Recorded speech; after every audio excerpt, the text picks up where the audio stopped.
Salut, c'est Rudy, et avant de vous partager mon épisode du jour, je souhaitais vous parler d'un projet que j'ai lancé récemment.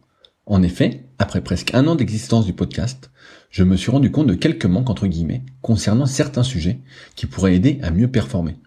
N'étant évidemment pas un expert dans la pratique du kayak, je suis toutefois depuis plus de 20 ans dans le milieu de la musculation, et c'est pourquoi je souhaite vous partager mes meilleurs conseils en rapport avec le kayak.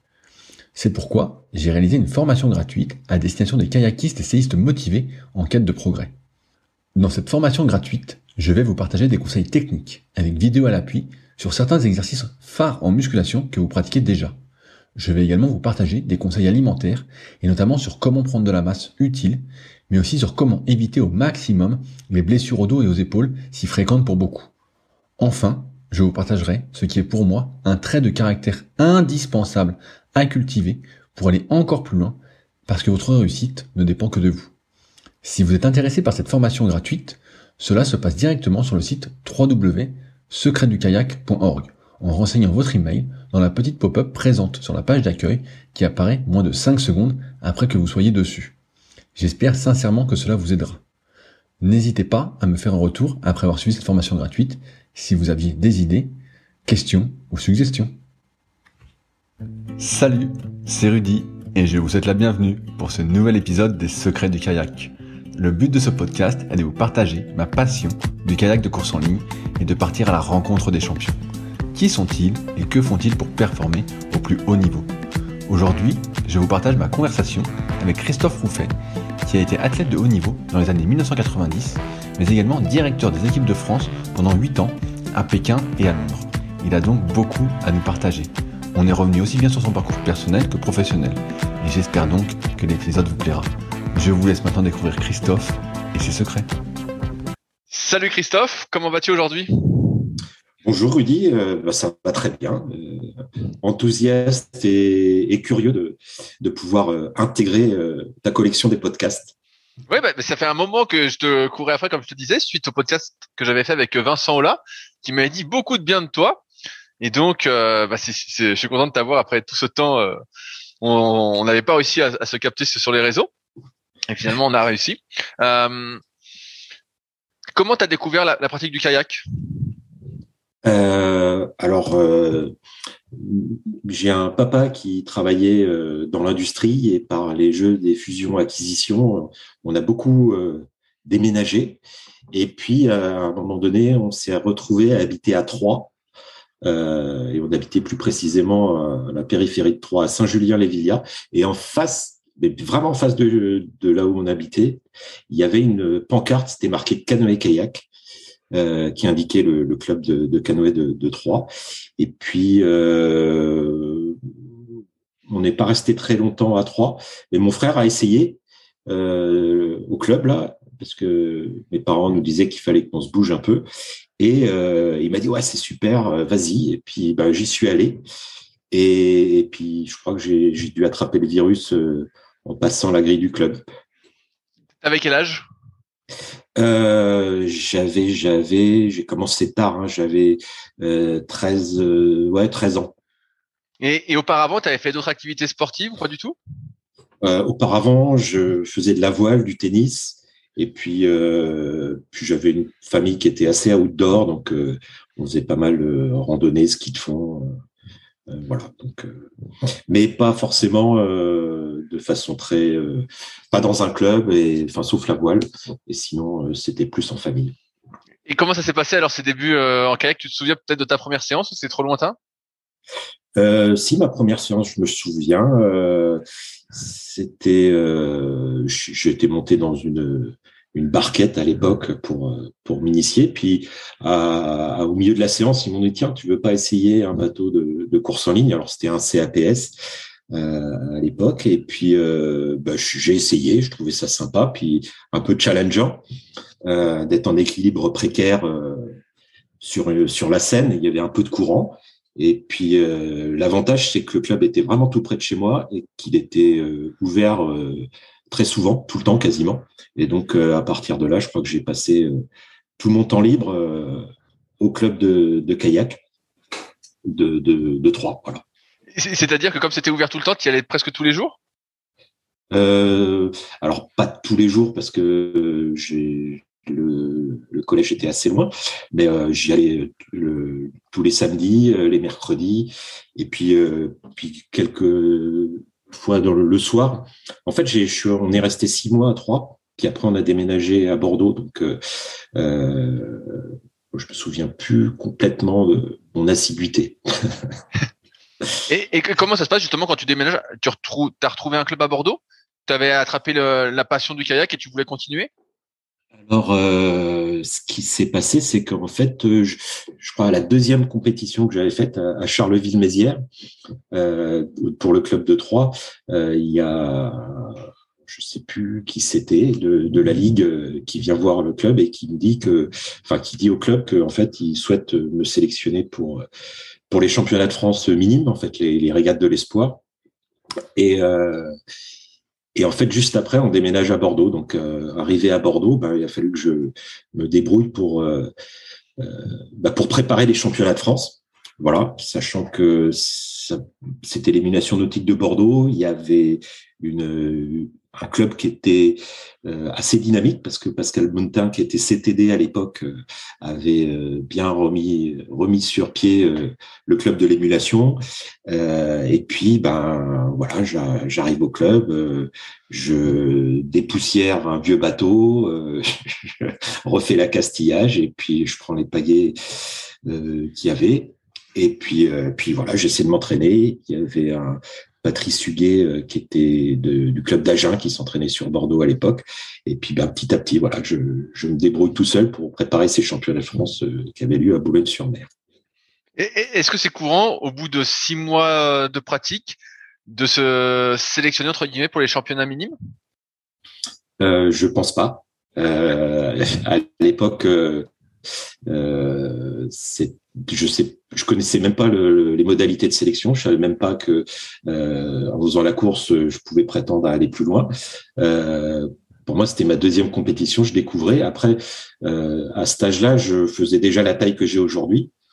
Et puis, c'était un peu moins baraque qu'après, mais j'étais quand même un grand gaillard pour l'époque. Donc, Tu mesurais combien à 13-14 ans?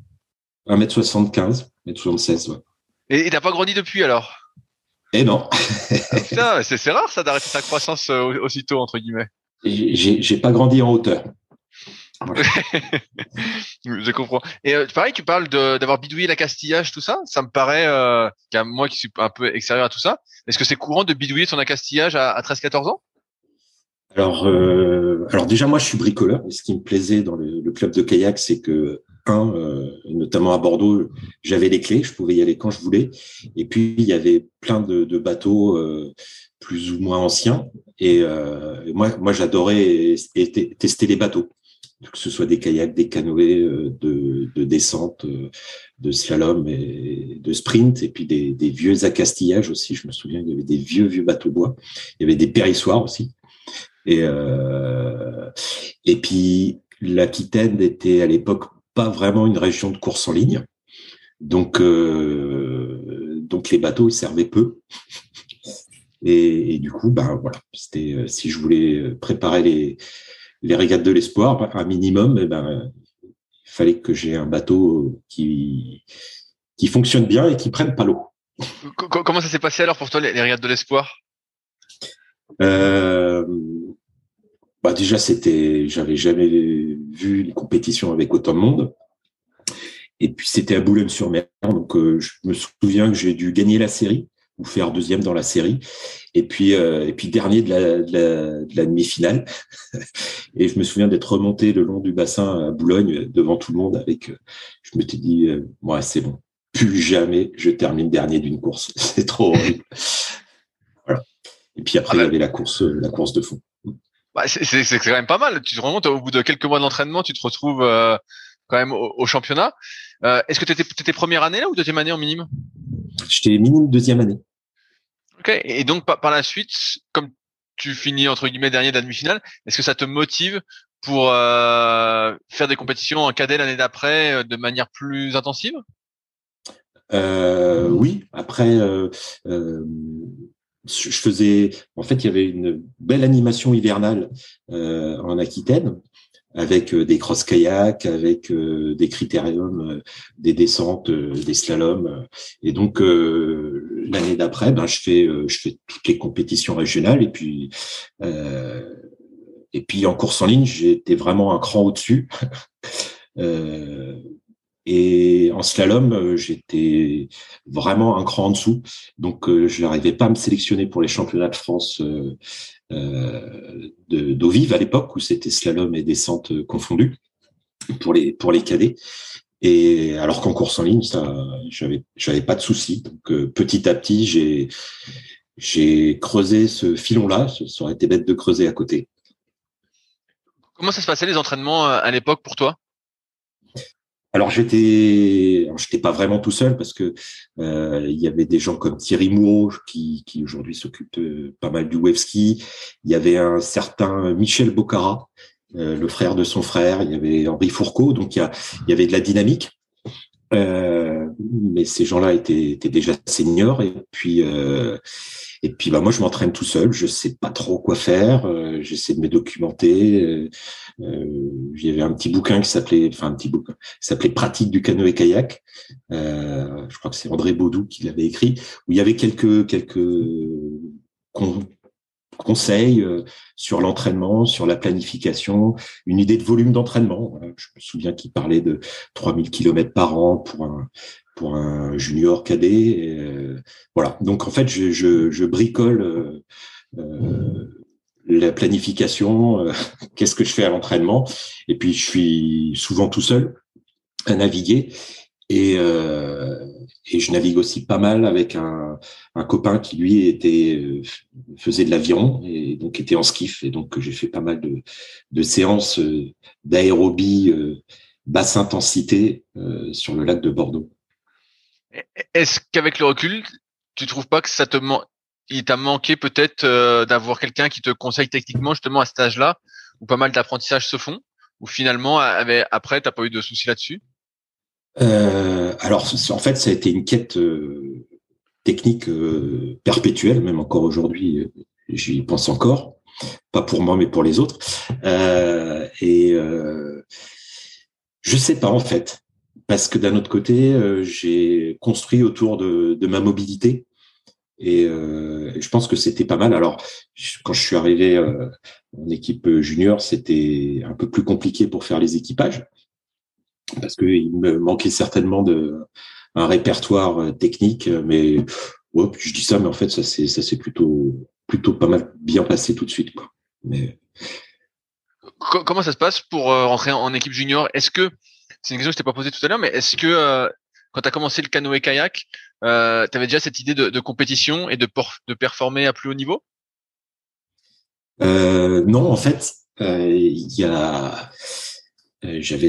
avait plusieurs rencontres. Il y avait Bruno Bicocchi et Jean-Paul César qui, je pense, dans un plan de développement de la course en ligne dans le sud, étaient venus dans la région pour former les entraîneurs.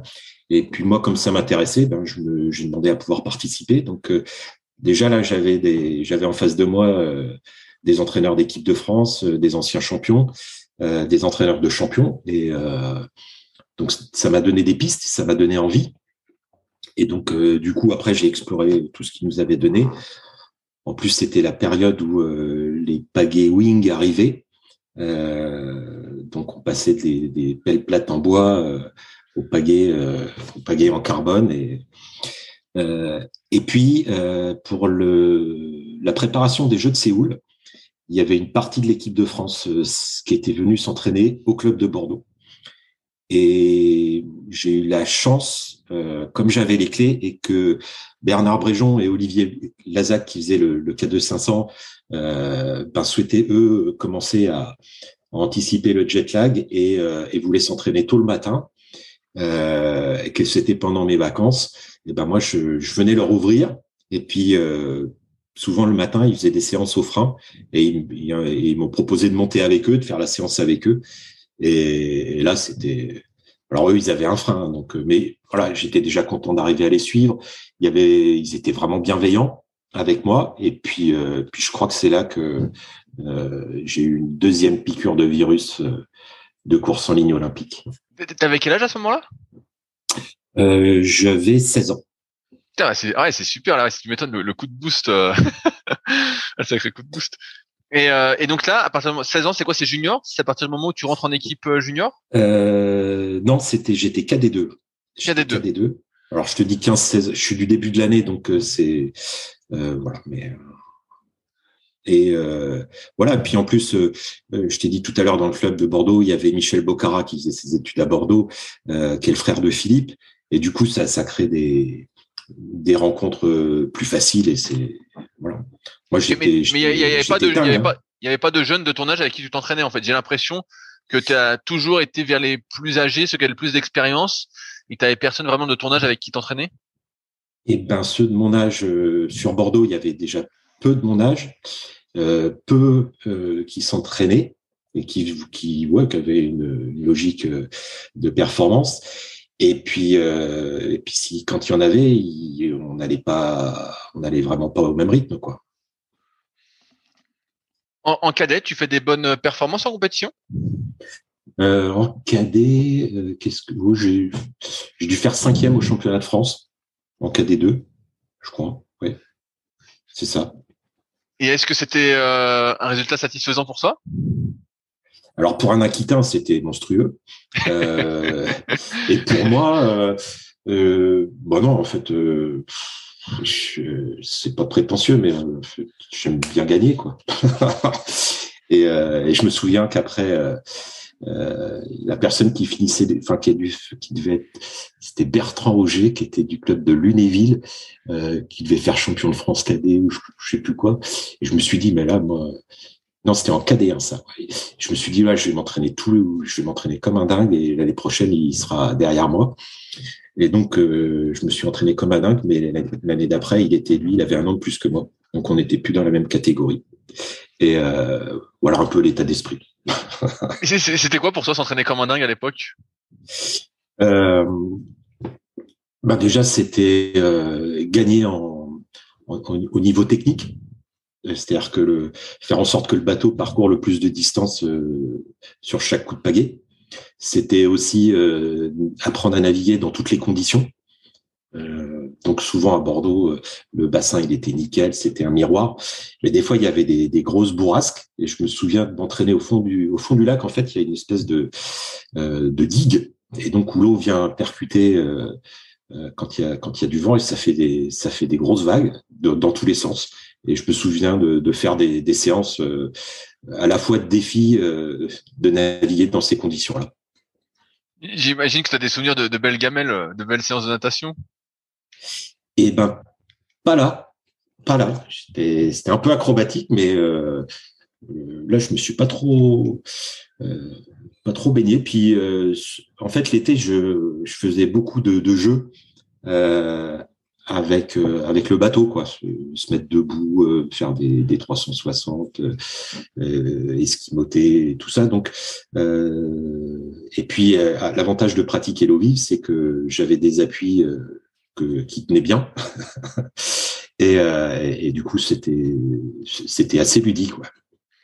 Est-ce que tu faisais aussi à l'époque de l'entraînement en dehors du bateau, de la course à pied, de la muscu ou autre chose? Alors comme j'étais collège-lycée assez strict, qui était au centre de Bordeaux et assez loin de Bordeaux-Lac, moi j'habitais pas loin de Bordeaux-Lac, je faisais de la course à pied, pas mal. Je me souviens des séances où mon père, des fois, il prenait son vélo et avec le phare pour éclairer la piste cyclable, et puis je faisais du renforcement musculaire dans ma chambre. Je m'étais installé un peu de quoi faire des pompes, des tractions.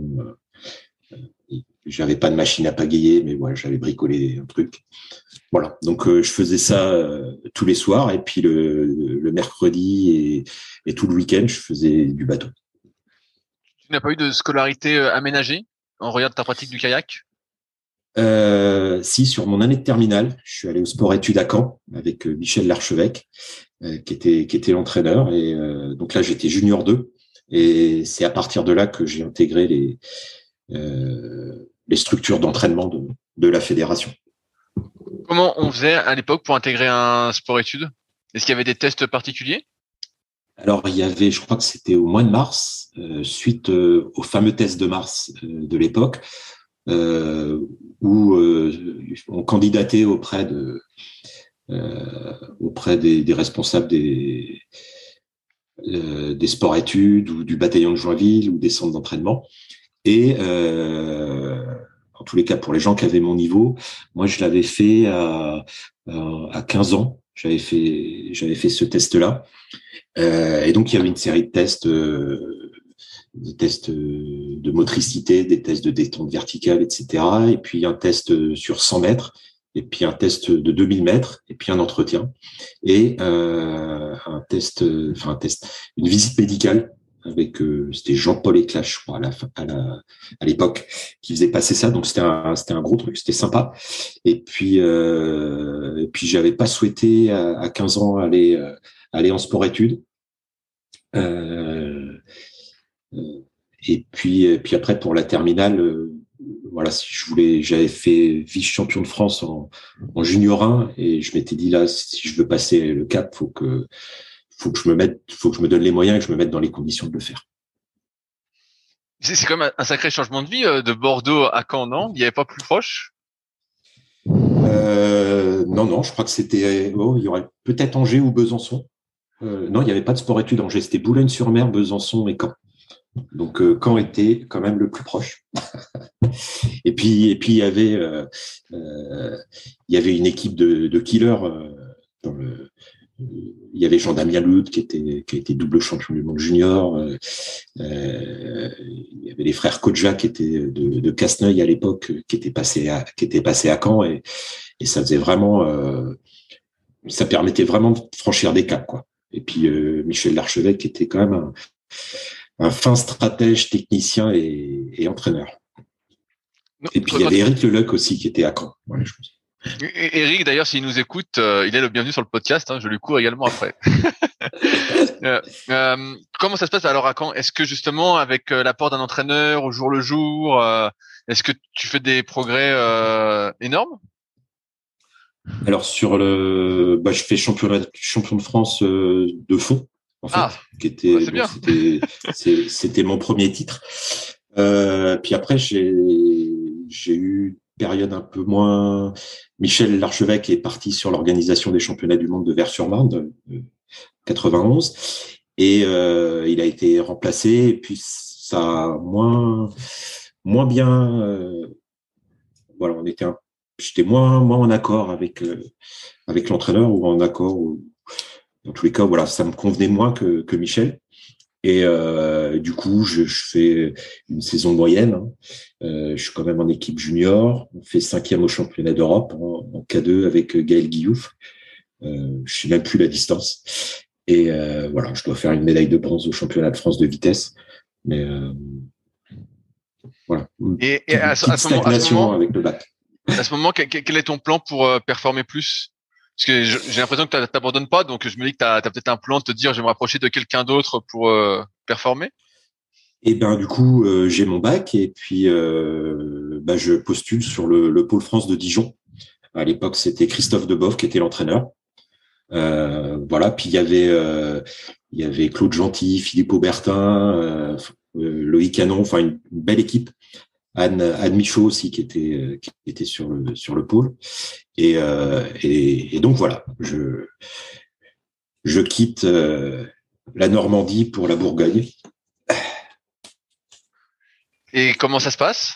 Est-ce que là, ce coup-ci, t'es content de l'encadrement et tu fais de gros progrès qui se pérennisent sur plusieurs années, ou ça tombe encore à l'eau et ça dure pas longtemps? Alors moi, j'ai jamais eu de problème avec l'encadrement. C'est avec le recul, je me dis tiens, mais en fait là, il y a des trucs. J'ai fait ça à cette période-là. J'aurais mieux fait de faire autre chose ou de m'abstenir. Non, avec Christophe, c'est super. C'est vachement bien. Il y a une belle dynamique. Je signe au club de Dijon à ce moment-là, et puis on construit vraiment point par point. Alors après, comme je suis un peu démago, je m'étais engagé sur des études de médecine. Donc Donc j'ai fait 2 fois la première année de médecine à Dijon, et c'est des périodes où j'essaie de composer sport, études, mais je mets pas tout pour le sport, quoi. Du coup, je suis pas mauvais, hein, mais je suis encore moyen et là aux portes de l'équipe. Mais c'est des bons moments et ça a été structurant pour moi, c'est-à-dire qu'en termes de capacité de travail, de connaissances, parce que mine de rien, les fondamentaux médicaux du fonctionnement du corps humain, ça me va bien. Puis d'ailleurs, c'est ce que j'allais chercher. En fait, après coup, je me suis dit qu'en fait, je m'étais engagé dans ces études-là. C'était pas pour être médecin, c'était pour mieux comprendre et mieux m'entraîner. Donc c'est logique que j'ai pas concrétisé. Et puis après, je suis allé en STAPS, donc j'ai pu faire le DUG en 1 an parce que j'avais pas des notes trop catastrophiques non plus en PCEM1.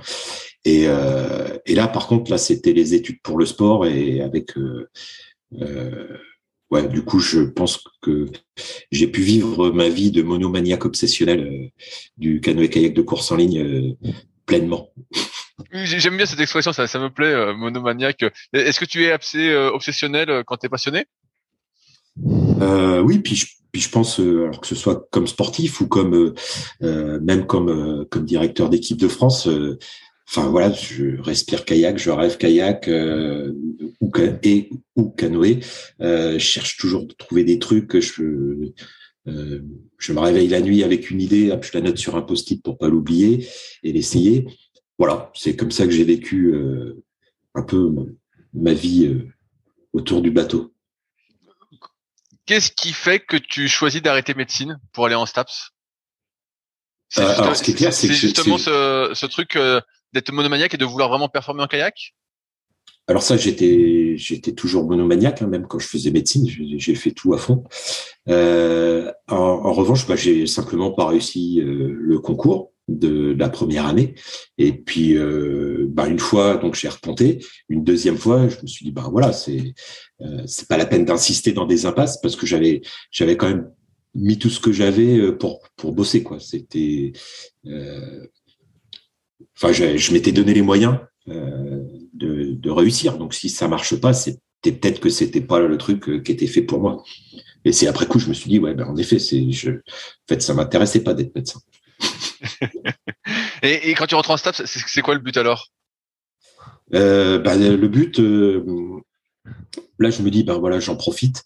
Je vais avoir des études autour du sport avec, en plus, il y avait des enseignements sympas à tous les niveaux et surtout vachement de temps pour s'entraîner, quoi.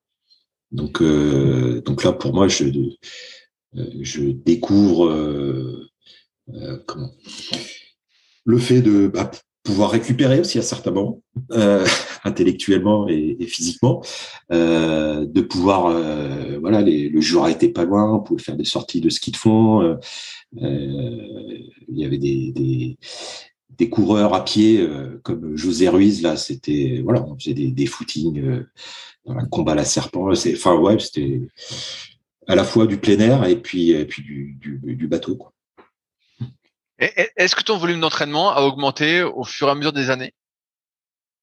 Oui, il a augmenté et à la limite, il a plus augmenté à la fin, mais pas parce que je m'entraînais moins de façon hebdomadaire, mais plus parce que j'étais moins blessé, je me tordais moins les chevilles, je tombais moins malade. Voilà. Et est-ce que ce changement de rythme de vie, en passant en STAPS, t'a permis de réintégrer les équipes de France? Alors j'ai pu réintégrer, je crois qu'en 93, je devais être dans le collectif B ou le collectif jeune, je sais plus comment ça s'appelait à l'époque. Puis en 94, je fais partie du K4 qui dispute les championnats du monde à Mexico. Et comment ça se passe? Ça se passe. C'est super, hein, la préparation. C'était Jacques Roisin qui était le directeur des équipes de France, Patrick Masson l'entraîneur. On se débrouille parce que je crois que les championnats du monde avaient lieu au mois de septembre. Donc pendant l'été, on se fait des stages entre coéquipiers. Et puis on arrive au championnat du monde et puis on fait pas série remorque, mais pas loin quoi. On doit se faire sortir en demi-finale. À l'époque, il n'y avait pas de finale B ni de finale C.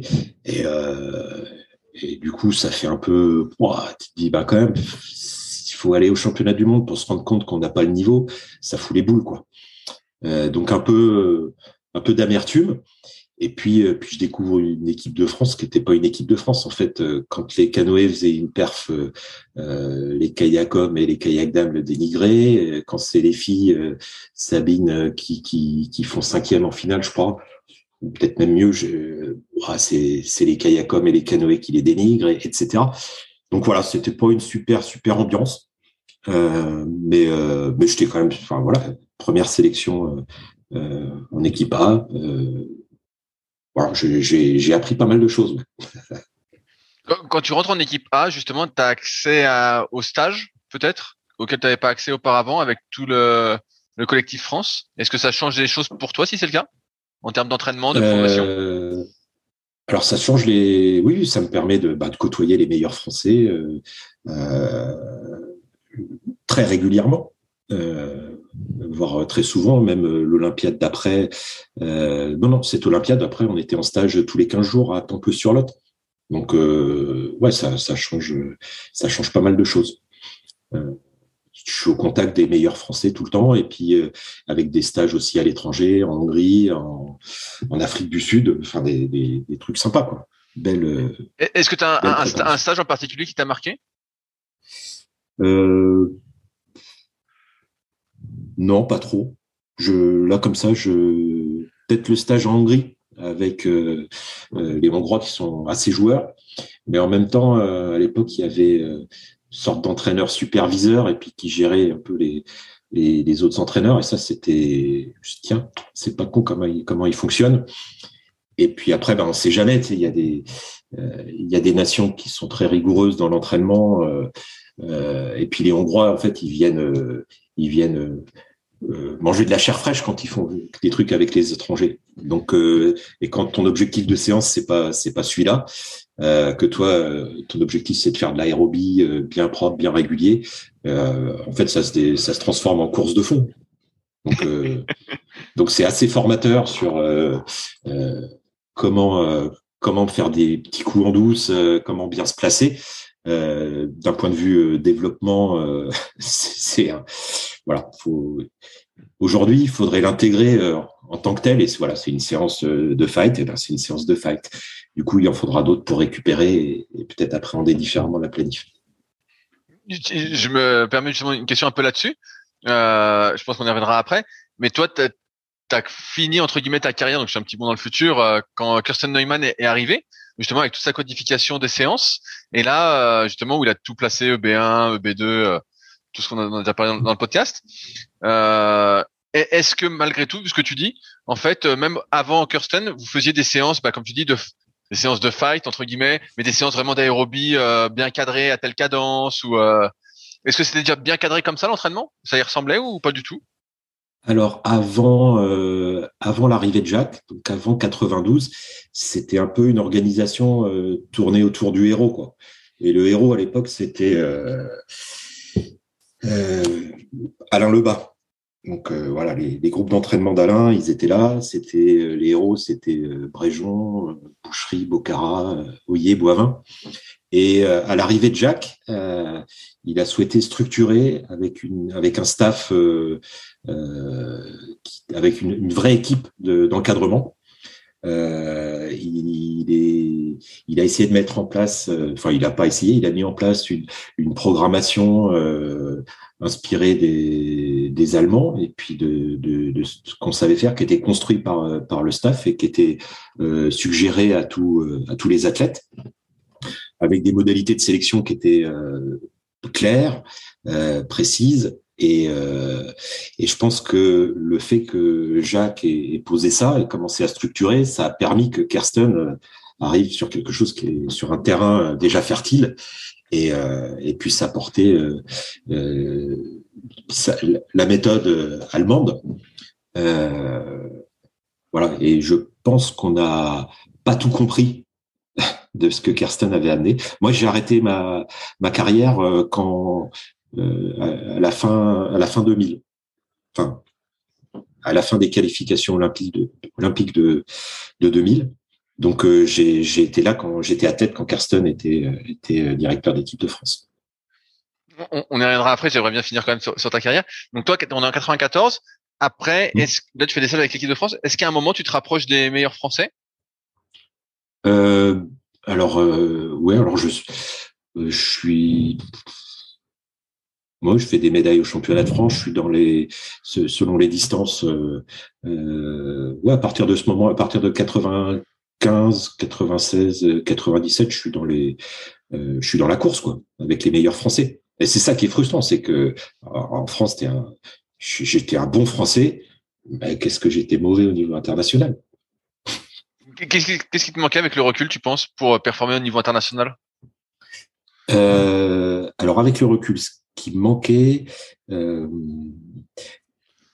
pense, c'est déjà j'avais pas fait de force endurance en cadet junior, et je pense qu'il y a une période sensible de développement à ce moment-là. C'est-à-dire qu'après, en analysant les tests qui avaient été faits là depuis 96 jusqu'à 2000, je sais plus 2010, je crois qu'on avait gardé encore les jeunes qui ont fait de la force endurance, donc des 50 sans répétition. Et ben, je m'aperçois qu'ils ont des maxi en force max beaucoup plus élevés. Et en même temps, en force endurance, ils ont la même progression que les autres, mais ils partent sur une base beaucoup plus haute. Donc, ça fait que aujourd'hui, je pense à Étienne Hubert ou à Sébastien Jouve, passer les 130 kilos, c'est monnaie courante, quoi. Ils vont même au-dessus en développé couché ou en tirade planche. Donc ça m'a manqué. Et puis, le fait d'avoir envie et d'être prêt et frais au moment de l'échéance terminale.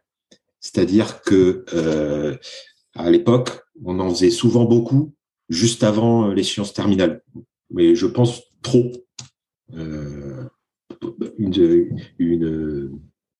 Je sais pas si je peux le dire là, mais j'ai souvenir qu'à Halifax, au championnat du monde en 97, il y avait Leleuc Bernard qui faisait le C2, et ils avaient fait une séance la veille des courses, mais qui était, en fait, ils ont tout cramé leur énergie qu'ils avaient à ce moment-là, quoi. Donc après, ils font pas un mauvais championnat du monde, mais je pense qu'ils auraient pu en faire un vraiment bien. Et donc, c'était un peu tout le temps comme ça, quoi. Donc, avec le recul, et c'est ce que j'ai essayé de mettre en place après comme directeur d'équipe de France, les périodes de développement, elles étaient assez loin de l'échéance, et puis on avait une période où on entretenait, et puis des périodes de rappel de volume. C'est-à-dire que je pense qu'on peut rester sur un pic de forme entre 6 et 8 semaines selon les athlètes et les moments de carrière. Et après ces 6 et 8 semaines, si on refait pas du travail fondamental, et ben on se désentraîne en fait. Donc voilà, c'est je pense les deux choses. Et puis la coupure de bateau l'hiver, je trouve intéressante. Alors il y a des pays comme en Europe centrale, notamment la Hongrie ou au Canada, où de toute façon ils n'ont pas le choix. Alors l'année olympique, ils font pas vraiment de coupure l'hiver, mais les autres années ils la font vraiment. Ce qui permet d'avoir des périodes où on peut développer la force sereinement, et puis d'autres périodes où on développe l'endurance sereinement. Parce que développer les deux en même temps, généralement, ça fait très moyen. Ouais, je pense que tout kayakiste pourra le confirmer. Quand tu fais plein de bateaux, c'est plus dur de faire de la force. Hein. on sent que ça va pas trop. Ce qu'on croyait qu'on pouvait faire avant. Hein. C'est-à-dire que moi, je me souviens à Dijon, là, il y avait Cometti, voilà, on essayait de combiner méthode moderne de musculation et spécifique en bateau, quoi. Ouais, mais je vois bien, j'ai les bouquins, j'ai tous les bouquins de Cometti aussi. Donc je vois bien de quoi tu parles, les 2 tomes sur les méthodes modernes de musculation. C'est ça. Mais ouais, quand tu fais beaucoup de bateaux, de toute façon, tu vois bien qu'en muscu, c'est compliqué. C'est compliqué à se garder la force. La force t'abandonne. C'est ça, puis des études scientifiques qui ont été faites avec des étudiants STAPS qui s'entraînent 3 fois par semaine. ça peut montrer des effets significatifs. Maintenant, c'est pas toujours les mêmes effets sur les athlètes qui s'entraînent 30 heures par semaine. Mais tout ce qu'on dit là, à l'époque, tu t'en rendais pas compte alors? Non. Je me rendais pas compte. Je voyais bien qu'il y avait des périodes où ça allait super bien et des périodes où ça allait vraiment pas, et que globalement c'était rare que ça aille super bien au bon moment. Là, en 97, tu fais des places au championnat du monde ou toujours? Est-ce qu'à un moment tu fais des places en compétition internationale? Alors en 96, j'avais dû faire 4e en Coupe du Monde. 97, je fais 4e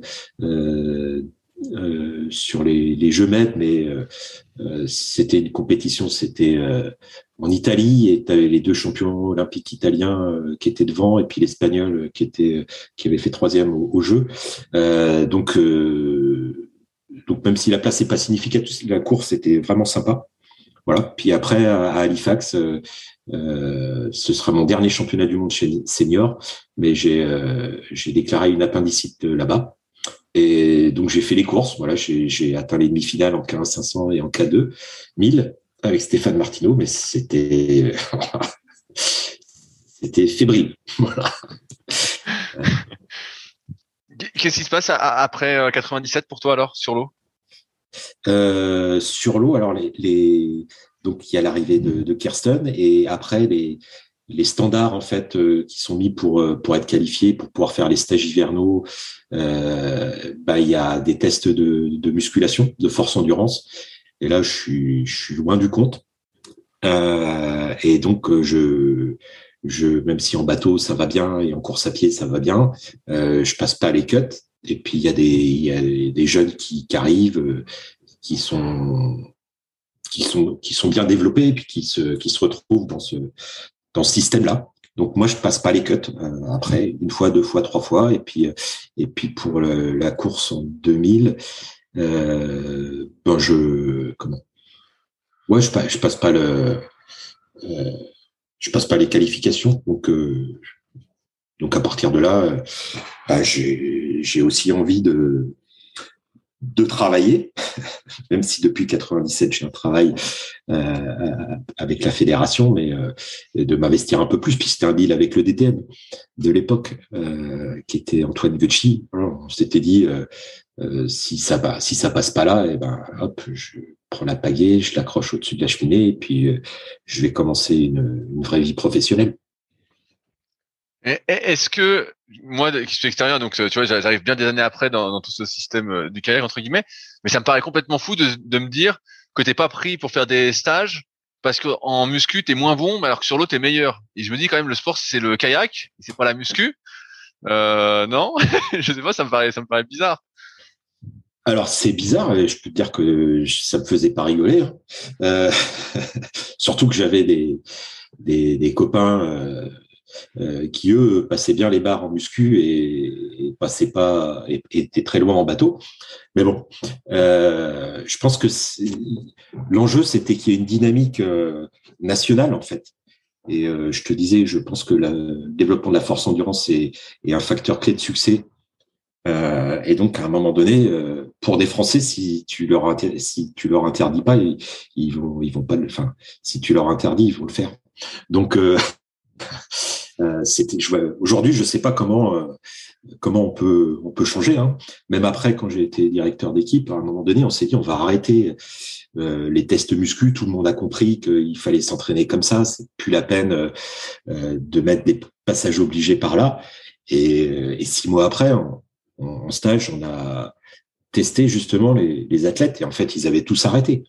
Donc on s'est dit, on va le remettre dans les modalités de sélection, parce qu'on doit pas être, on doit avoir un cerveau lent en France. Et du coup, voilà. Et puis après, ça a été arrêté et rebelote. Donc, je pense qu'il y a quelques endroits où c'est intégré, mais dans la majorité des cas, c'est pas intégré.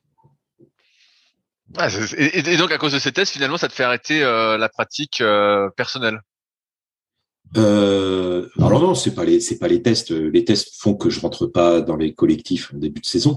Après, sur les qualifs olympiques, en 2000, j'aurais gagné. Je pense que je serais passé. Mais voilà, il y avait aussi une belle armada. Hein. Il y avait Babac, il y avait Philippe Aubertin. Enfin, voilà, il y avait des beaux bateaux. Et puis, je vais te dire, 2001, Babac, il est champion du monde sur le K1000. Tu te dis, tu as un respect, bravo. Ok, c'est pas la peine d'emmener des gens pour faire série remorque. Donc, non, je suis pas du tout aigri. Et j'en ai même bien profité jusqu'au bout de ma carrière de sportif. Justement, tu disais que tu avais eu une discussion avec Antoine Gotchi concernant ton avenir professionnel. Moi, j'en étais resté là où on parle. Tu fais STAPS. Est-ce qu'à un moment tu t'orientes vers d'autres études pour travailler avec la fédération? Alors j'ai fait une licence STAPS pour prof de PS en fait. Et puis à partir de la maîtrise, je me suis orienté sur la filière entraînement management. Donc j'ai fait la maîtrise. Après j'ai fait un DESS en 2 ans puisque j'ai fait aussi le bataillon de Joinville à cette époque-là. En 96. Et puis, en même temps, je passe le concours de professorat de sport. Voilà, donc en fait, tout s'est enchaîné. Puis à partir du moment où je suis professeur de sport, c'était Hervé Madoré à l'époque le DTN et il m'avait mis sur des missions nationales et donc voilà, j'étais à la fois cadre technique et sportif de la fédération avec un emploi aménagé. Quel était ton rôle à ce moment-là quand tu arrêtes ta carrière? Tu dois faire quoi pour la fédération? Alors, la première année, je dois fermer le pôle France de Lille et le transformer en pôle Espoir. Ah, ça va quand même. Voilà, c'était ça ma mission. Donc, j'étais pas mal avec la Ligue du Nord-Pas-de-Calais. Et puis l'année d'après, les 2 années suivantes, je suis conseiller technique national auprès du pôle, du département formation de la fédération. C'est quoi la différence entre quand tu fais la transition entre le pôle France de Lille et le pôle Espoir de Lille? C'est quoi concrètement les différences? À part l'âge des encadrés, on va dire. Alors, la différence, c'est que Bruno Bicocchi et Françoise Benoît partent sur le pôle de Dijon, alors qu'ils étaient avant sur le pôle France de Lille. Et puis, alors sans rentrer dans des polémiques, pourquoi fermer le pôle? Voilà. C'est parce que certainement il y avait moins de sportifs que les stars de l'époque qui étaient sur l'île, Olivier Lazac, Françoise Lazac, Raphaël Jules, etc. Sont passés à autre chose. Et donc il y a certainement un manque de sportifs à ce niveau-là. Et puis des sportifs de Boulogne-sur-Mer qui restent sur Boulogne-sur-Mer, et puis d'autres de Saint-Laurent-Blongy qui restent sur Saint-Laurent-Blongy. Donc peut-être il y a tout ça. Voilà. Quelle est ta mission suivante après? Et donc après, en 2000, donc il y avait Antoine Gotchi qui cherchait un directeur administratif et financier, sachant que les 2 expériences précédentes n'avaient pas été très heureuses. Puis je dis, écoute, moi voilà, j'ai fait les études pour ça, j'ai des ressources pour ça, et donc si tu veux, hop, on prend la mission. Donc au début, voilà, je suis le yes man d'Antoine, et puis petit à petit, je prends la partie administrative, puis la partie financière, et puis avec le trésorier de l'époque qui était Eric Poul, ça se passe bien. Il y a voilà, c'est d'un point de vue professionnel, je pense que là j'ai vraiment construit ma compétence professionnelle à ce moment-là, quoi. Avec à la fois un visionnaire, à la fois quelqu'un de très structurant et structuré, d'entrepreneur, avec service com,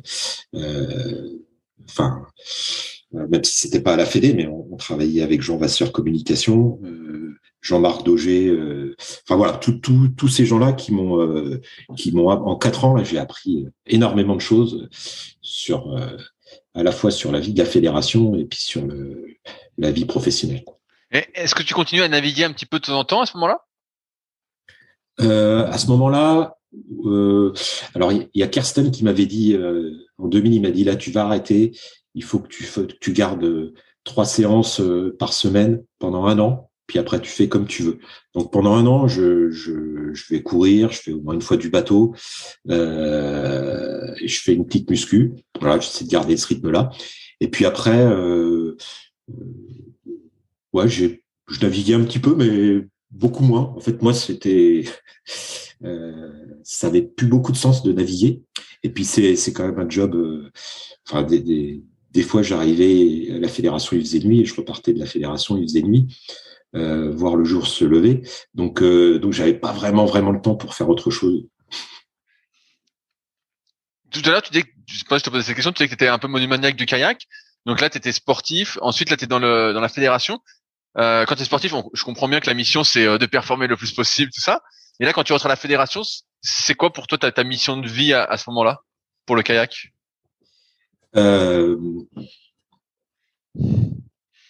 C'est quoi ma mission? Difficile question.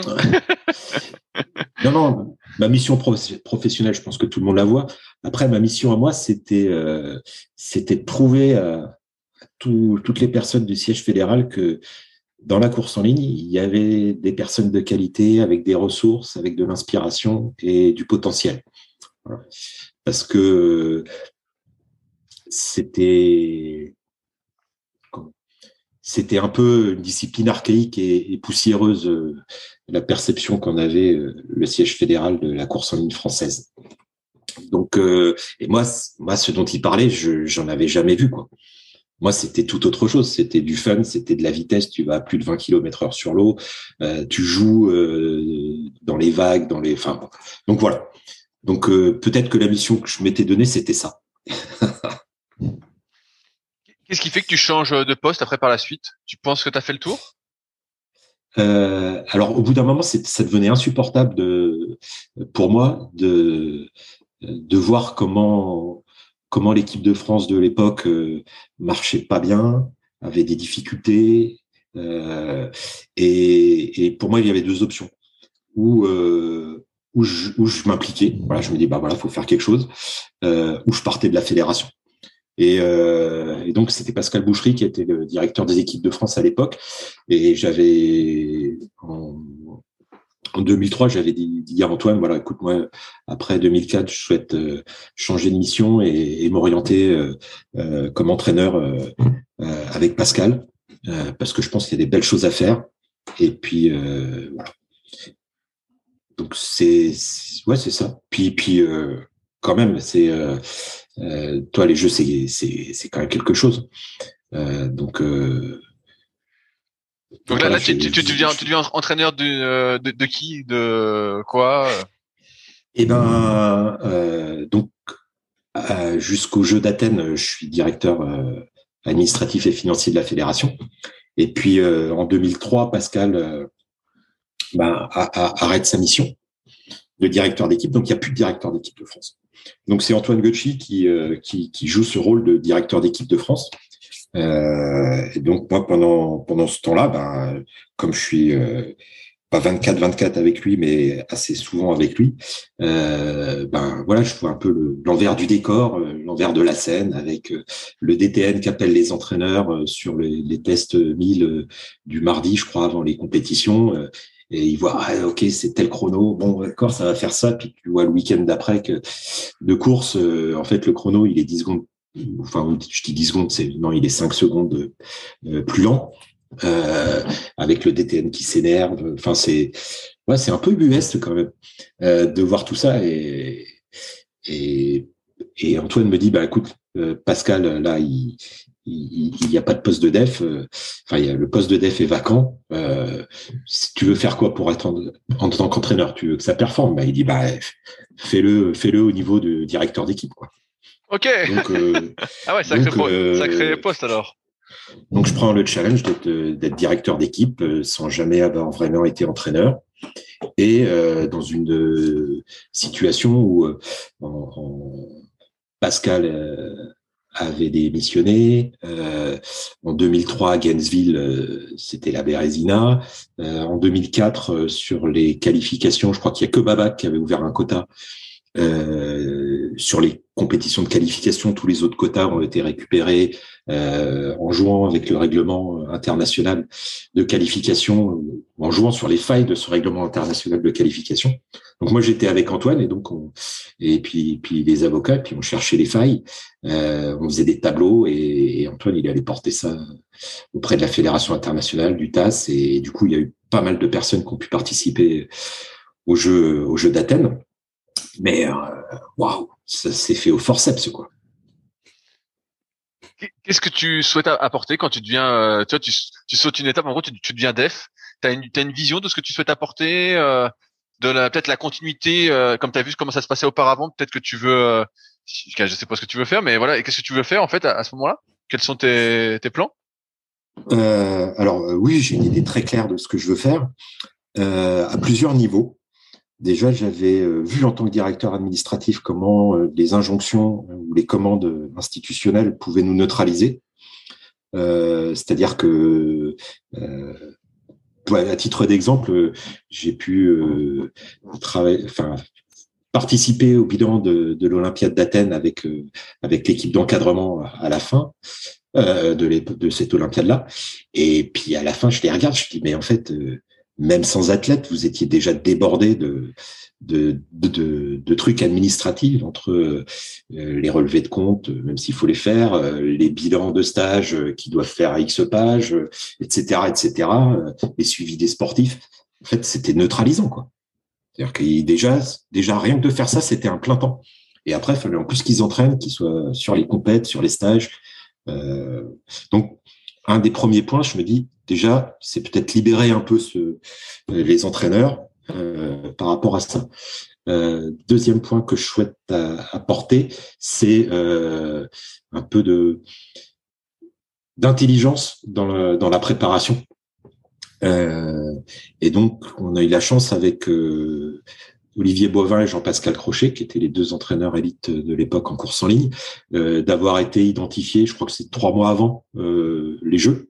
Et donc, pendant 3 mois, on a pu travailler, partager. Alors, il y avait ce que moi, j'avais comme vision. Et puis, partager ce que Kirsten avait apporté, ce que Pascal avait poursuivi. Et puis, l'expérience d'Olivier en tant qu'athlète, et qui était, à cette époque-là encore, je crois, le dernier médaillé olympique. Le regard nouveau et confrontant de Jean-Pascal. Voilà, donc on avait pu vraiment préparer la planification quadriannuelle, à la fois la philosophie et les principes de préparation qu'on voulait mettre en place. Voilà. Comment ça se passe alors? Est-ce que c'est couronné de succès? Est-ce que ça se passe comme prévu? Est-ce que tu rencontres des embûches que tu n'avais pas prévues, j'imagine? Des embûches, il y en a qui sont assez rigolotes. Quoique sur le coup, ça me faisait pas rire. Il y a Marie Delattre et Anne-Laure Viard là qui vont faire médaille de bronze là au championnat du monde de Zagreb en 2005. Qui sur leur série, il y a une feuille de nénuphar qui vient se coller sur leur bateau. Et donc elles finissent avant-dernière de leur série et à rien d'être éliminées quoi du championnat du monde. Donc à partir de là, c'est, je crois que le jury doit s'en souvenir encore. Et puis elle passe par les repêchages, etc. Donc c'est super. Mais elles avaient fait, je crois, 10e des Jeux Olympiques d'Athènes, Marie et Anne-Laure. Donc c'est la suite logique ou la progression continue du travail qu'elles ont entrepris. Donc ça c'est super chouette. Je suis un peu à un moment donné, je me dis c'est pas le travail qu'on a fait qui fait ça, c'est le travail qui a été fait avant, c'est les deux filles. En revanche, on a essayé.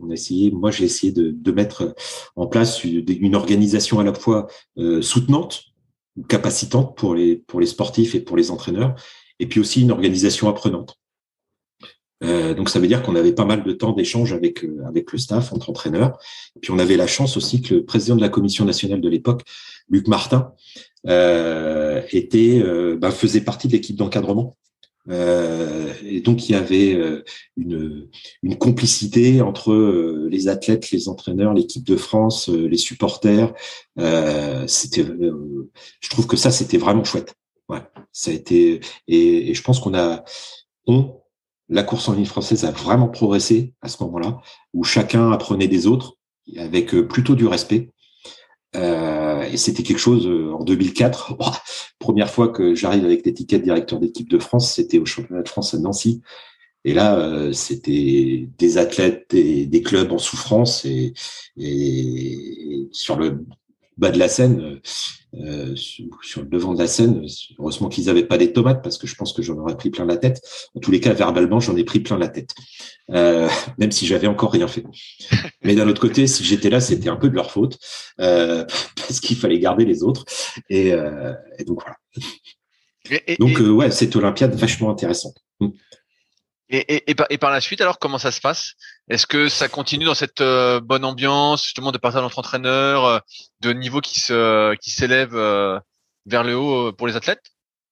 Alors ça se passe. Il y a eu aussi un autre fait à Zagreb, c'est il y a eu pas mal de bateaux, notamment des canoës, des kayaks en finale. En fait, il y avait pas mal de bateaux de l'équipe de France en finale.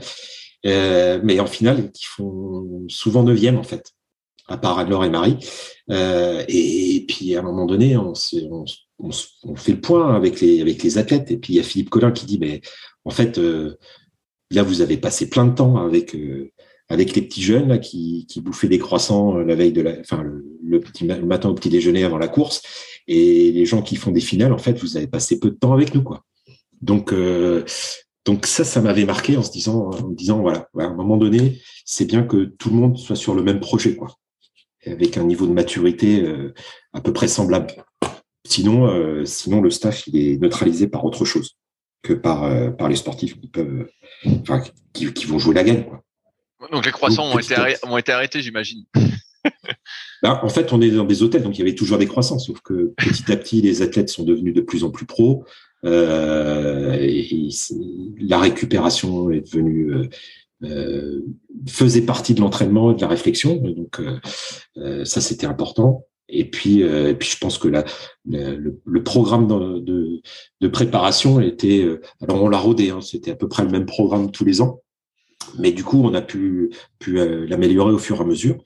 Après, ce qui était très très dur à vivre pour les athlètes, c'est les championnats d'Europe qui tombaient dans une période où, en gros, si on voulait vraiment performer et élever le niveau au championnat du monde, il fallait que pendant la période des championnats d'Europe, on fasse un rappel de volume, un rappel aérobie, un rappel de force. Et donc, c'est ce qu'on faisait. Donc, les athlètes, ils arrivaient au championnat d'Europe, ils encaissaient pas beaucoup de lactique. Ça empêchait pas certains de faire des médailles, hein. Mais c'était toujours très frustrant et presque traumatisant de faire des courses sans être préparé, en fait. En revanche, pour moi, je savais que les bateaux qui jouaient les premiers rôles au championnat d'Europe, au championnat du monde, ils seraient là, quoi.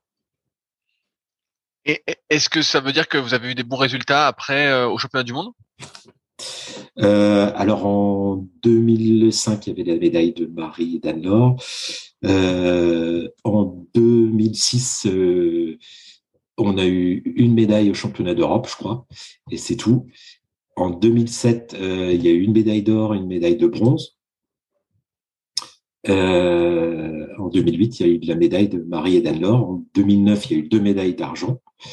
Et en 2010, il y a eu 2 ors, 1 argent. Voilà. 2011, 1 or. Et 2012, 0 médaille au jeu. Ce qui est la seule course de l'Olympiade où on revient sans médaille. Et est-ce que t'es resté def donc pendant 8 ans, c'est ça? C'est ça. Et c'était quelque chose que tu voulais faire depuis le début, de faire 2 Olympiades en tant que directeur des équipes de France? Est-ce que c'était quelque chose d'habituel? Ou est-ce que c'était une durée de vie plus longue que tes prédécesseurs? Alors, je crois que depuis Jean-Claude Le Bihan, c'est moi qui dois avoir le record d'années passées à la tête des équipes. Ouais, peut-être Alain Lebas qui a peut-être été aussi pas mal de temps à la tête de l'équipe, quoi. Et donc déjà c'était un choix de ma part. Je dis, si, pour structurer quelque chose, faut se donner un minimum de continuité. Même si je m'étais inscrit dans la continuité de Jacques, de Kersten et de Pascal, je pense qu'il y avait des choses encore à consolider. Et puis aussi parce que j'avais vu dans d'autres disciplines l'Olympiade de trop d'un DEF, c'est-à-dire l'Olympiade où je fais les trucs pour pas me faire chier. Et je me suis dit non là, ça c'est plus de la perf, ça. Faut passer la main avant. Donc je m'étais dit 2 c'est bien, 3 c'est trop, 1 c'est pas assez. Donc j'ai pu tenir à peu près 2 Olympiades. Si tu fais ton bilan a posteriori, est-ce que tu es content de ce que tu as fait? Et s'il y a des choses que tu changerais peut-être que tu as fait ou quel est ton bilan d'après toi? Ça m'a l'air plutôt bien tout ce que tu as dit, hein, mais toi, quel est ton avis? Moi, je suis super fier de cette aventure, et parce que déjà avec les personnes avec qui j'ai pu les vivre, les partager, et puis de voir que jusqu'en 2009, en fait, la France, elle joue vraiment les premiers rôles. Je crois qu'en 2009, on doit être la 5e nation au championnat du monde. 5e nation sur les distances olympiques 2012 et 3e nation, je crois, sur les distances olympiques. Bon, je sais plus si c'est en 2010 ou 2009, mais en gros, on commence quand il y a un maillot français sur l'eau, les étrangers ils rigolent pas, quoi. Alors que 8 ans avant, on passait plutôt pour des charlots, quoi. Donc ça c'est super. Ouais. Après, j'ai 2 regrets. Un regret personnel parce que mon couple a explosé avant la fin de la première Olympiade. Donc après, ça a été compliqué pour moi d'un point de vue personnel. L'énergie, en fait, je la passais à fond avec l'équipe de France, et puis à la maison, c'était à fond, mais c'était pas de l'énergie positive. Donc ça, c'était épuisant. Et puis pour moi, il y a eu des changements structurels en 2009. Alors ça peut paraître anecdotique, mais pour moi, comment a été gérée la prime de l'encadrement pour les Jeux Olympiques? Je crois que c'était la première fois que les entraîneurs pouvaient avoir une prime. Et en fait, elle a été, voilà, c'était de la responsabilité du président de décider. Et puis, moi, j'avais fait une proposition qui correspondait à notre fonctionnement collectif, collaboratif. Et puis, en fait, ça a été une cote mal taillée entre ce qui correspondait au fonctionnement du slalom et ce qui aurait pu correspondre au fonctionnement de la course en ligne. Donc ça a été pourri. Ensuite, il y a eu les entraîneurs nationaux sur la première Olympiade, les 2 entraîneurs élites, ils étaient sous ma responsabilité. Et donc, pour moi, c'était clair, net, précis. Et sur la 2e Olympiade, ils sont passés sous la responsabilité de leur directeur de pôle respectif, en fait. Puis il y a eu un autre point, c'est que la descente, qui était suite à Animé pour gagner, il y avait 4 pôles France multidisciplines. Donc il y avait descente, slalom, course en ligne, quelques poloistes, et puis la descente pour augmenter pour mieux performer, a dit non, mais nous faut qu'on se regroupe. Et donc la descente est sortie du pôle France de Nancy et du pôle France de Vers.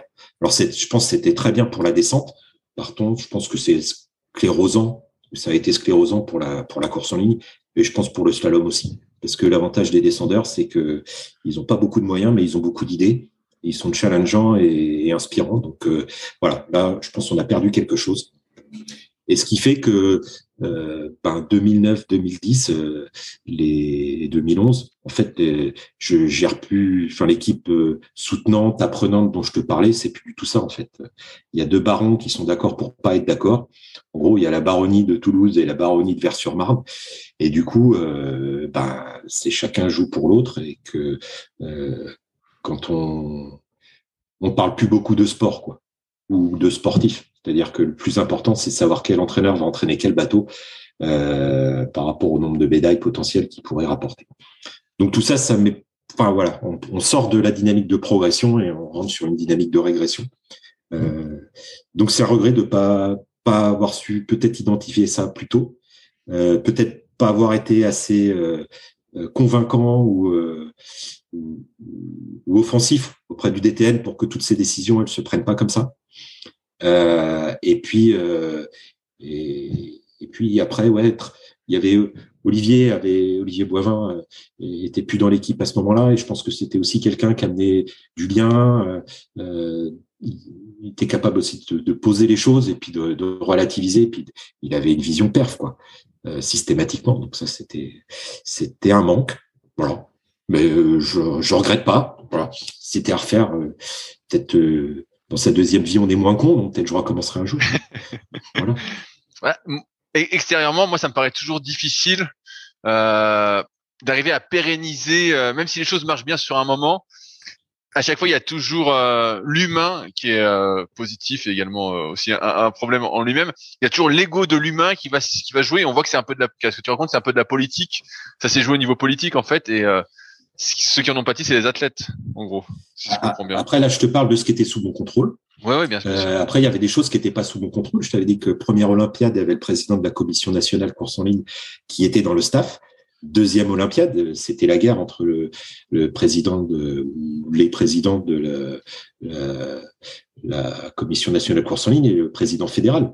Donc, c'est pour des raisons électorales. Hein. Mais du coup, voilà, ça fait d'un environnement cohérent. On passe sur quelque chose un peu plus agressif, offensif, suspicieux, etc. Donc, ça s'est joué à plein d'endroits. Même au siège fédéral, à un moment donné, il y a des TN de l'époque qui, je me souviens, ils disaient il y a quand même pas mal de cadres de la course en ligne qui sont au siège fédéral maintenant. Il va falloir faire attention. Puis 2 ans après, on n'était plus que 2. Donc, Est-ce que tu penses, je sais pas si tu peux t'exprimer sur le sujet, que c'est une des raisons pour lesquelles la course en ligne a du mal à performer depuis? Laquelle? Que justement, il y a eu moins de, comme tu disais, pas d'encadrants, mais de cadres orientés course en ligne au sein de la Fédé? Non. Enfin, ça, c'est pas facilitant. Par contre, c'est pas le sujet. Hein.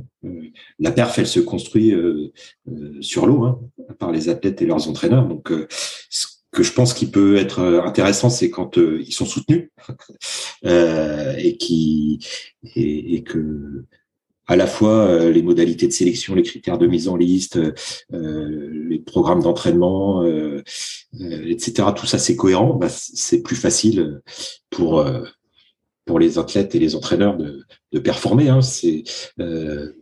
Je prends l'exemple parce qu'aujourd'hui je travaille à l'INSEP et notamment sur tout ce qui est la dimension mentale.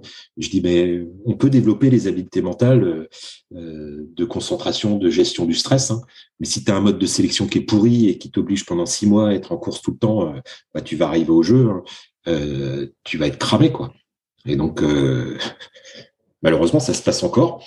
Mais du coup tout peut être facilitant ou au contraire très limitant.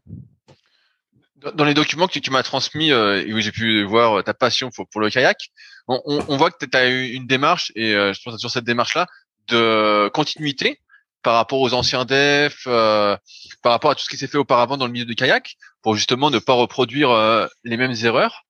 Toi, tu t'arrêtes en 2012, et quand tu arrêtes en 2012, est-ce que tu es confiant justement pour la suite, pour ceux qui prennent ta relève, et pour la suite du kayak de course en ligne? Alors déjà, moi j'arrête en 2012, je suis rincé. En 2011, j'avais fait un burn-out parce que entre la situation avec l'encadrement et puis la situation personnelle, voilà, au bout d'un moment, trop c'est trop. Et donc j'arrête déjà pour. Alors, je l'avais annoncé dès le début de l'Olympiade que j'arrêtais. Mais aussi, même si j'avais voulu continuer, j'avais plus l'énergie et les ressources pour continuer. Et oui, je suis confiant parce qu'en fait, c'est Vincent Aulas qui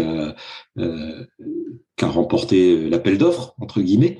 Mais Vincent, il a été toute l'Olympiade précédente dans le staff des équipes de France, en essayant de structurer les choses.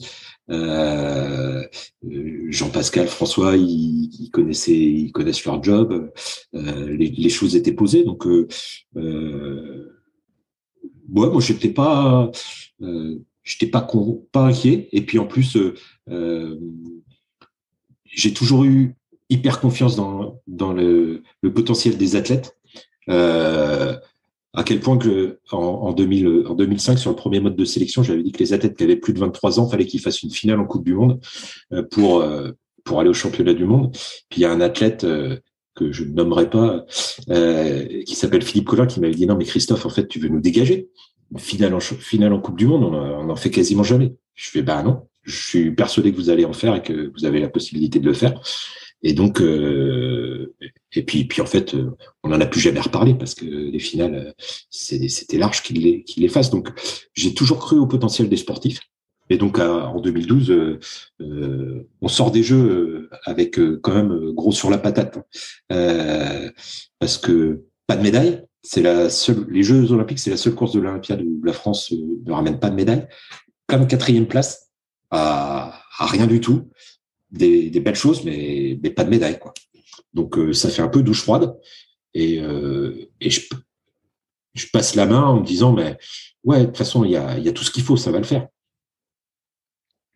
Qu'est-ce que tu fais toi par la suite?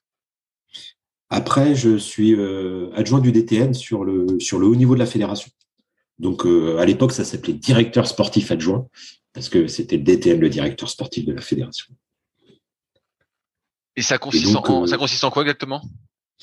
Alors, sur la partie haut niveau, en fait, comme en fait la FFCK, le DTN est un directeur général, donc il y a une partie, notamment au début de l'Olympiade, où il fait beaucoup d'autres choses que de s'occuper des équipes de France.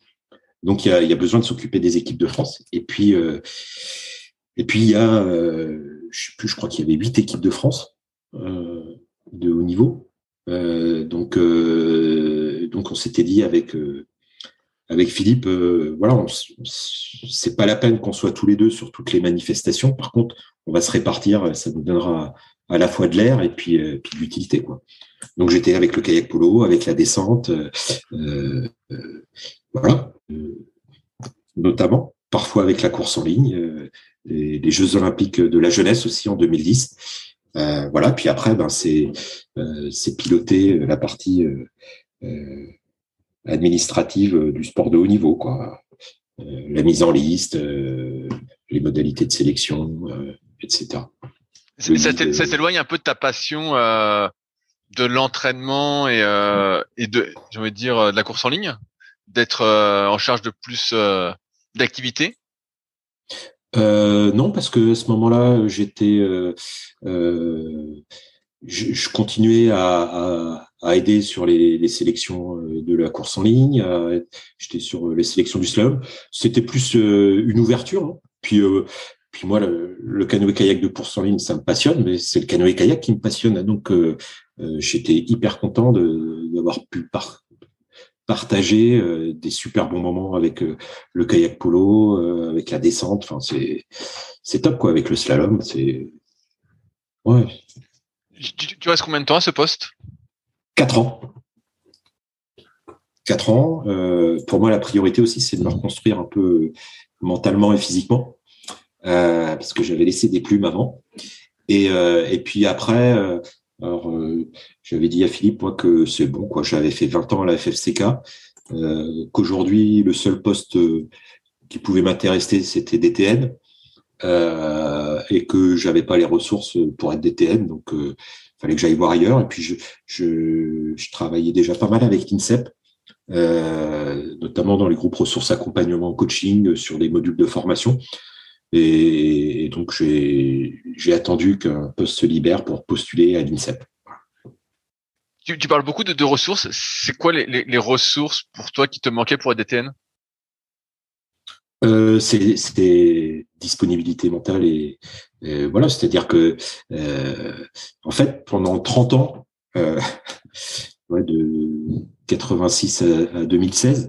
En fait, j'avais ma maison, c'était mon sac et mes pagaies, quoi. Donc voilà, t'es parti 200 jours par an, où tu dors pas chez toi. Donc là, c'est aussi l'envie de profiter plus de ma famille, de mes proches. Voilà, et c'est de découvrir une vie normale entre guillemets. Et comment ça se passe alors cette vie normale? Est-ce que c'est perturbant? C'est comme tu l'attends? Alors au début, j'avais peur de m'ennuyer, mais en fait, je fais toujours plein de trucs dans plein de domaines. Là aujourd'hui, je suis plus à travailler avec, par exemple, je travaillais avec des fédérations donc qui préparaient les Jeux de Tokyo. On a fait les débriefings des Jeux de Tokyo, là, avec une fédération qui préparait les Jeux de Pékin. Puis là, on est sur des projets d'envergure. J'espère que l'Agence nationale du sport et l'INSEP vont pouvoir travailler plus en meilleure cohérence et intelligence. Donc, en fait, je suis un petit peu plus loin du canoë-kayak, mais je suis quand même toujours très près des JO. Et même si cette année, ça a été la première année, enfin l'année dernière, c'était la première fois au 21e siècle que j'allais pas aux Jeux ou que j'étais pas impliqué sur les Jeux. mais voilà, ça m'a fait bizarre, mais en fait, je l'ai bien vécu. Quels sont tes projets pour aujourd'hui? Mes projets, là tout de suite, je souhaite un peu transformer la façon de travailler à l'INSEP, et notamment sur le pôle formation. Donc, on contribue à innover, c'est-à-dire que les formations académiques, en fait, elles te forment sur 10% des compétences professionnelles. 20%, c'est l'échange de pratiques entre pairs et les sources d'inspiration, et 70%, c'est en faisant le job. Et donc, aujourd'hui, les formations académiques, c'est 10%. Donc, si on veut taper sur les 100%, il faut inventer des choses, des services, des méthodologies pour faire ça. Et ça, c'est vraiment enthousiasmant. C'est le premier point. Et le deuxième point, dans la façon dont on regarde le sport, c'est très, très cognitif, en fait. C'est très dans la connaissance, dans la réflexion, dans l'intellectuel. Et à mon sens, il n'y a pas que ça. C'est-à-dire qu'il faut aussi libérer le mouvement, que ce soit des individus ou des organisations. Pour prendre un exemple, des fois, il y a, alors, je ne sais pas si ça va parler à grand monde, mais on a des réflexes archaïques, et des fois, ces réflexes archaïques, ils sont bloqués. Il y a des mobilités qu'on ne sait pas faire. Et si on commence à faire des exercices sans avoir débloqué ces réflexes archaïques, on arrive à la blessure, ou on arrive à une stagnation, à une incapacité du sportif à faire ça.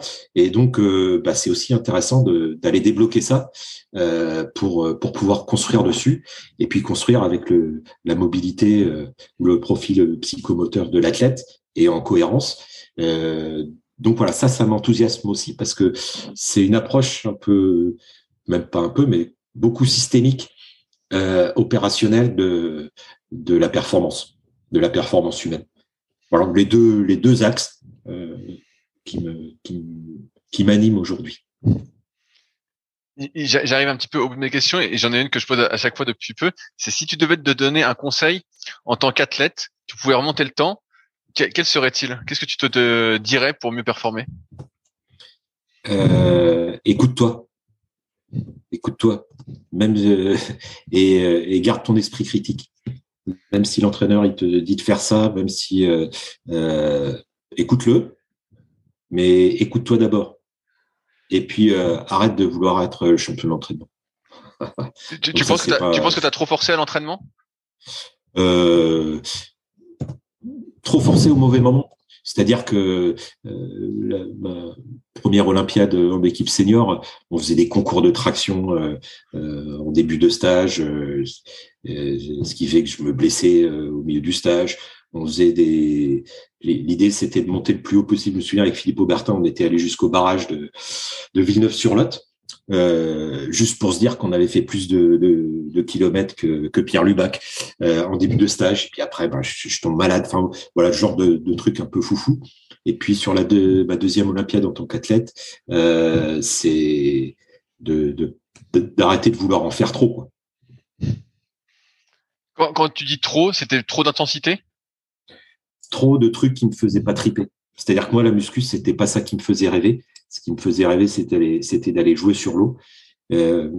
Mais j'ai voulu combler mon point faible, bah, je me suis neutralisé. Puis à la fin, j'avais même plus de plaisir à aller m'entraîner, quoi. Tu parlais de blessures. T'as eu quoi comme blessure avec la pratique du kayak? J'ai eu peu de blessures, enfin peu de graves blessures, mais c'était des tendinites, c'était des chevilles tordues, c'était un kyste sur le poignet. Voilà, c'était des petites choses, mais qui sont vite handicapantes. Est-ce qu'il y a quelqu'un que tu aimerais entendre sur le podcast? Alors, il y en a plein.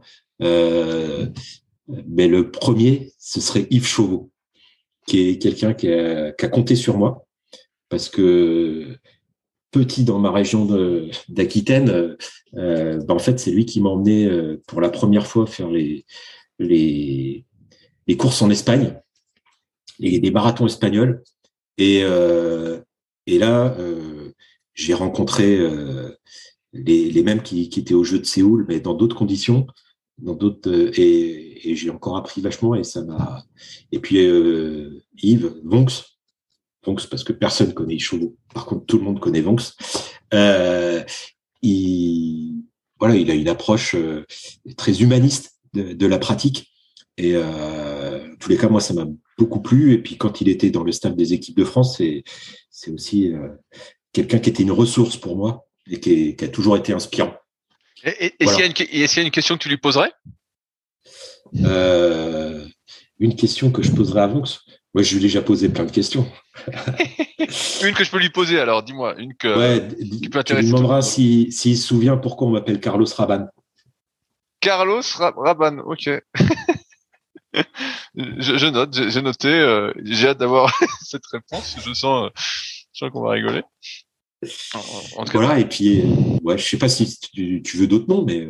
Oui, en fait, comme je t'avais dit avant le podcast, moi, je suis preneur de tous les contacts que tu as pour les personnes que tu souhaites entendre sur le podcast. J'aime bien remonter le temps et je suis plutôt monomaniaque comme toi sur le sujet du kayak.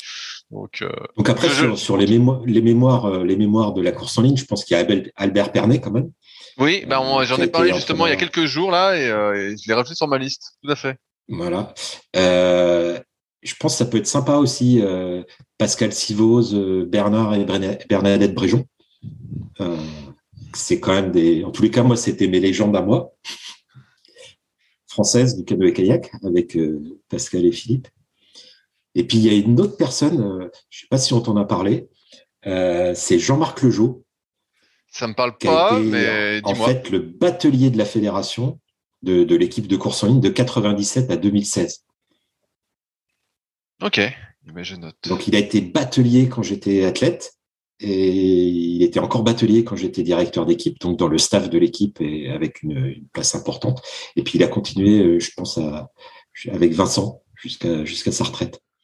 Et à mon avis, là, il y a de l'anecdote. C'est ce que j'allais dire. Là, j'étais en train de penser, je me dis là, il doit y avoir de l'anecdote. Je pense qu'il a traversé les meilleurs moments et les pires moments du 21e siècle de la course en ligne française. Super. Hors antenne, tu me donneras les contacts que tu as, si tu peux, et je me ferai un plaisir d'aller interroger toutes ces personnes pour continuer mon étude approfondie sur les secrets du kayak. Super. J'arrive au bout de mes questions, Christophe. Est-ce qu'il y a des sujets qu'on n'a pas abordés que tu souhaitais aborder?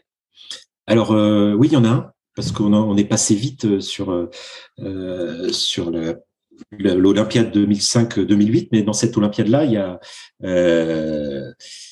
l'équipe qui progresse, qui travaille, mais il y a aussi Antoine Gocci, l'ancien DTN de la FFCK, qui devient secrétaire général de la Fédération internationale. Et donc, hormis que on est dans la place au niveau de la FIC, les contrôles antidopage ils changent un peu. C'est-à-dire qu'en 2005, c'était beaucoup les Belges, les Français, les Suisses, les Canadiens qui passaient au contrôle. Et on y passait tout le temps. Et à partir de l'arrivée d'Antoine, donc ils ont travaillé avec un prestataire extérieur et ben les autres nations comme les Bulgares, les Polonais, tous les autres en fait y passaient et les Français on y passait beaucoup moins. Donc je pense que ça aussi, même si c'est pure spéculation de ma part, je pense que ça a aussi contribué à faire que on a pu gravir des marches sur l'échiquier international.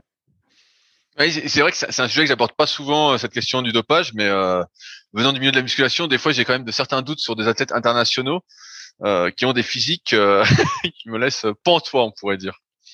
Écoute, des fois il y a des sportifs qui sont inexistants pendant toute l'Olympiade, et puis au TQO, pof, ils pointent le bout de leur nez, ils passent et ils sont là au jeu. Donc moi je trouve ça. Perso, je sais pas faire ça en préparant des sportifs comme ça. Donc ouais, il y a des fois des doutes et puis voilà. Donc, mais ça fait partie du jeu et je pense qu'on est capable, en étant plus malin et vraiment en libérant le mouvement des sportifs et des équipes de faire des choses vachement bien et puis qui développent l'individu et qui l'aliènent pas, quoi. Et le dopage, c'est de l'aliénation de l'individu. Donc voilà, quelque part, petite philosophie de l'utilité sociale du sport de haut niveau quand même.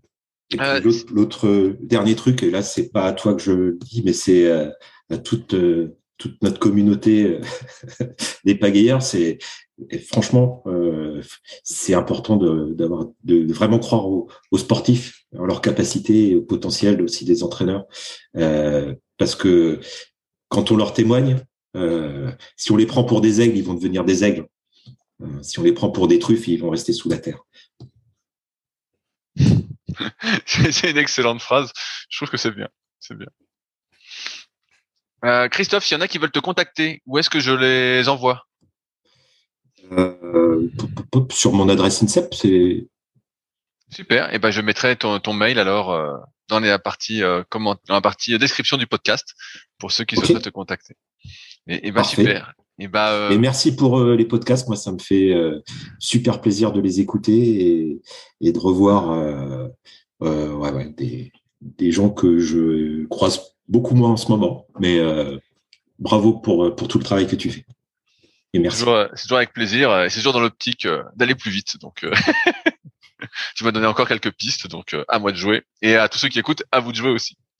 Et bien sur ce, merci Christophe de ton temps. C'était un plaisir. Et j'espère que ça vous aura plu encore une fois. Donc, à la prochaine. Salut. Si vous êtes encore là, c'est que l'épisode vous a plu. Dans ce cas, je vous invite grandement à m'aider à faire grandir ce podcast en mettant une note de 5 étoiles et un commentaire d'encouragement sur l'application de podcast où vous l'écoutez et plus particulièrement sur l'application podcast d'Apple. Cela m'aidera d'autant plus à accueillir les meilleurs kayakistes français grâce à la crédibilité que vous me donnerez. Enfin, vous pouvez retrouver la retranscription écrite de cet échange sur www.secretdukayak.org. En attendant, laissez glisser et à la semaine prochaine.